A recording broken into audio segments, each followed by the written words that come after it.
Tuesday afternoon, and it's time for today's Arts and Culture feature. Cris Derksen is a Juno-nominated composer and cellist who hails from Treaty 8 in Northern Alberta. On Thursday, Cris will make her Edmonton Symphony Orchestra debut in a program she also curated. Titled Love is a Battlefield, the show features contemporary orchestral music by Indigenous composers from across the Canadian prairies. Love is a Battlefield weaves traditional storytelling with modern and unique orchestral arrangements. Here to tell us more about the program is Cris Derksen. Hello, Cris. Welcome back to CKUA. Thank you so much. It's been a minute for sure. Yeah. Well, I'm glad you could join us today. Well, first off, how does it feel to be making your debut at the Edmonton Symphony Orchestra? I mean, this is where I learned how to play cello. It's my home. It's so beautiful to be back here on such a stage with such amazing musicians. How did this project get started? Did you approach the ESO or vice versa? Vice versa, really. Most orchestras come to me when they have an idea, and so this one, my friend Rob Alexis at the Winspear sent us an email and was like, "Are you interested in curating a show?" And I've been doing quite a few orchestra shows these days, and I was like, 1,000%. I would love to come play in my hometown with you folks. So we had a little back and forth about what the program would be. And as an Indigenous composer, musician, and human, it was really important for me to include my friends. And also, most of my friends, composer friends, are also from the prairies. So we have Sunny Ray Dayrider. He is Blackfoot, but he's getting his master's in Lethbridge right now in composition. He's got 2 pieces in the program. My friend Jessica McMahon is in Calgary these days, and she's an amazing flautist. And she's got a piece about a bear. It's so cute and amazing. And then Andrew Belfour is, I think, one of Canada's really strong Indigenous composers. He usually does choral works, but he's got this really beautiful string work that we're going to do. And then we're going to do quite a few of my own pieces for this program.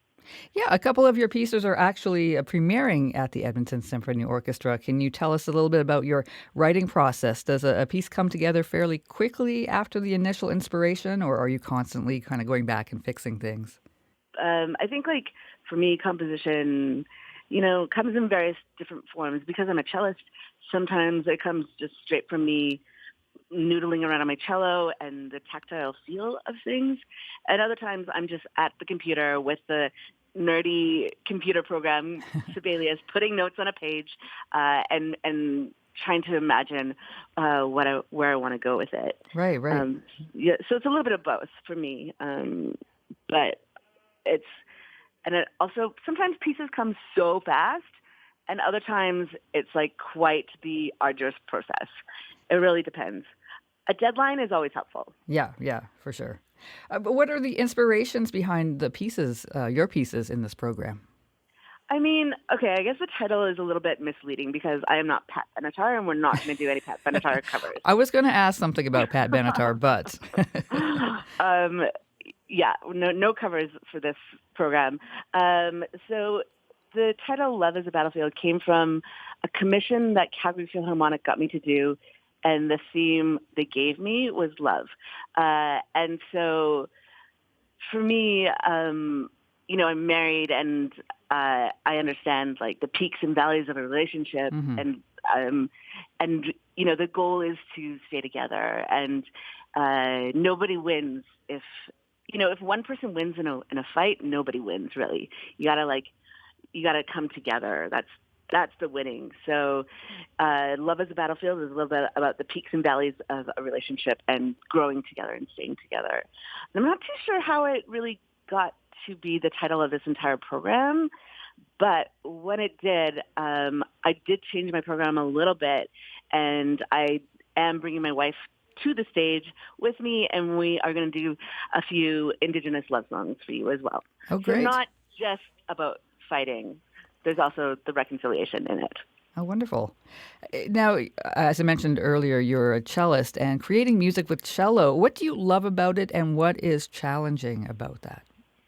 I mean, the cello is in the same range as a human voice, so it's really relatable to a lot of folks, sonically. I feel like it's such a buttery instrument, and the cello also has a lot of feelings. And what I love about the cello for me is being able to make contemporary classical music sound relatable to folks from all different walks of life.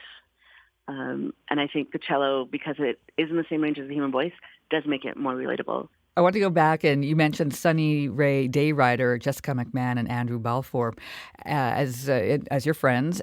Do you think it's important when you find yourself with a certain amount of people who know who you are and know your music to bring others with you and lift them up as well? 1,000%. I think orchestras across Canada are realizing that they don't actually look or sound like Canada. And I'm really pushing towards how do we make orchestras more friendly, more accessible? How do we open the doors for BIPOC and queer folks to be on the stage of main symphony events? So it's always important for me to open the doors and keep them open so we can kind of help change the landscape of classical music right now in Canada. Perfect. Well, thank you again for joining us today, Cris. Thank you, Lisa. It's so nice to be back with 𝗖𝗍𝗄𝗧. That was Treaty 8 composer Cris Derksen, curator of Love is a Battlefield, presented by the Edmonton Symphony Orchestra. The program takes place Thursday, April 20th at the 𝗟𝗏𝗀 Centre. For tickets and more information, go to 𝗟𝗏𝗀𝗀centre.org.